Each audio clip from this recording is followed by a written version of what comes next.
کچھ نبی کی زندگی سے سن لیجئے کہ نبی کی زندگی میں اللہ کا ڈر کیسا تھا. حالانکہ وہ اللہ کے محبوب ہیں، اپنی امت کے حوالے سے بھی حضور اللہ سے ڈرتے ہیں کہ ہوگا کیا، اپنے حوالے سے بھی کہ محبوب رب کائنات ہیں، لیکن رب کی بے نیازی کا ڈر اللہ کے حبیب کو بھی ہے، اللہ کے حبیب کو بھی. چنانچہ فرماتے ہیں حضرت عبداللہ ابن عمر ابن عاص رضی اللہ تعالیٰ ارشاد فرماتے ہیں کہ نبی کریم علیہ الصلوۃ والسلام وہ آیت کریمہ پڑھ رہے تھے جس آیت کریمہ میں حضرت ابراہیم علیہ السلام نے اللہ کی بارگاہ میں اپنی امت کا حال بیان کیا ہے.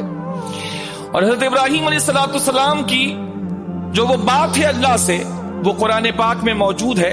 چنانچہ اللہ کے نبی نے پڑھا اور ربی انہن اضللن کثیرا من الناس فمن تبعنی فانہ منی. حضرت ابراہیم اللہ سے گزارش کر رہے ہیں، اے اللہ ان بتوں نے بہت سے لوگوں کو گمراہ کر دیا، بہت سے لوگوں کو گمراہ کر دیا، اور اے میرے مالک اگر تو ان لوگوں کو معاف کر دے تو جو ان میں سے میری پیروی کرے تو وہ میرے راستے پر ہے، میرے طریقے پر ہے، اور جو میری نافرمانی کرے، میرے پیچھے نہ چلے، تو اے اللہ تو بخشنے والا بھی ہے، رحم فرمانے والا بھی ہے.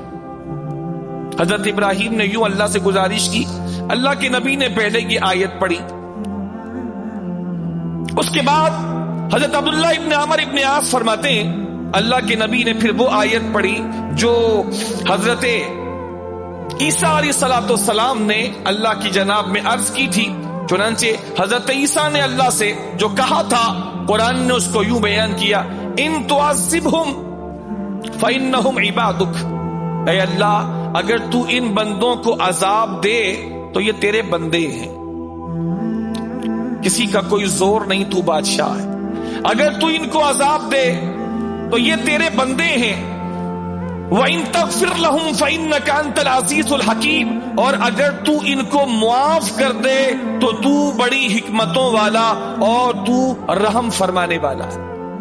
یہ دو آیتیں اللہ کے نبی نے پڑھی، لیکن پڑھ کے اللہ کے نبی یہاں رک نہیں گئے. صحابی کہتے ہیں یہ پڑھنے کے بعد اللہ کے نبی نے اس امت کے لیے اپنے دونوں ہاتھ اللہ کی بارگاہ میں اٹھا دیے، دونوں ہاتھ اٹھا دیے.